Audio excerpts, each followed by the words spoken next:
America ਦੇ ਵਿੱਚ study visa ਨੂੰ ਲੈ ਕੇ ਅਮਰੀਕਾ ਦੇ ਸੈਕਟਰੀ ਆਫ ਸਟੇਟ ਮਾਰਕੋ ਰੂਬੀਓ ਨੇ ਇੱਕ ਵੱਡਾ ਬਿਆਨ ਦਿੱਤਾ ਹੈ। ਮਾਰਕੋ ਰੂਬੀਓ ਨੇ ਕਿਹਾ ਕਿ ਅਸੀਂ 300 ਤੋਂ ਵੱਧ ਵੀਜ਼ਾ ਰੱਦ ਕਰ ਚੁੱਕੇ ਹਾਂ, ਜਿਹੜੇ ਸਟੂਡੈਂਟ ਵੀਜ਼ਾ ਸੀਗੇ ਤੇ ਉਹਨਾਂ ਲੋਕਾਂ ਦੇ ਰੱਦ ਕੀਤੇ, ਜਿਹੜੇ ਫਿਲਸਤੀਨੀ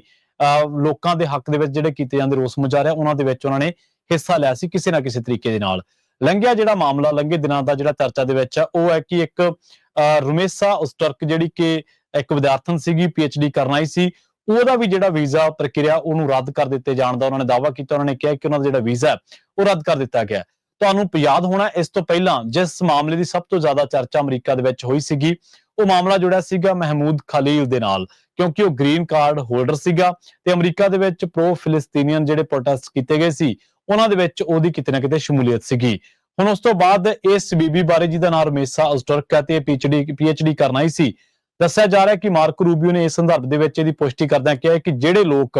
ਅਮਰੀਕਾ ਦੇ ਵਿੱਚ ਆ ਕੇ ਕਿਸੇ ਤਰ੍ਹਾਂ ਦੀ ਖਲਬਲੀ ਪੈਦਾ ਕਰਨਾ ਚਾਹੁੰਦੇ ਆ, ਉਹ ਲੋਕ ਆਪਣੇ ਦੇਸ਼ਾਂ ਦੇ ਵਿੱਚ ਜਾਣ ਤੇ ਉੱਥੇ ਜਾ ਕੇ ਉਹ ਹਿੰਸਾ ਫੈਲਾਉਣ। ਇੱਥੇ ਦੱਸ ਦਈਏ ਕਿ ਜਦੋਂ ਅਮਰੀਕਾ ਦੇ ਰਾਸ਼ਟਰਪਤੀ ਡੋਨਾਲਡ ਟਰੰਪ ਚੁਣੇ ਗਏ ਸਨ ਤਾਂ ਉਦੋਂ ਹੀ ਉਹਨਾਂ ਨੇ ਇੱਕ ਐਗਜ਼ੀਕਿਊਟਿਵ ਆਰਡਰ ਦੇ ਰਾਹੀਂ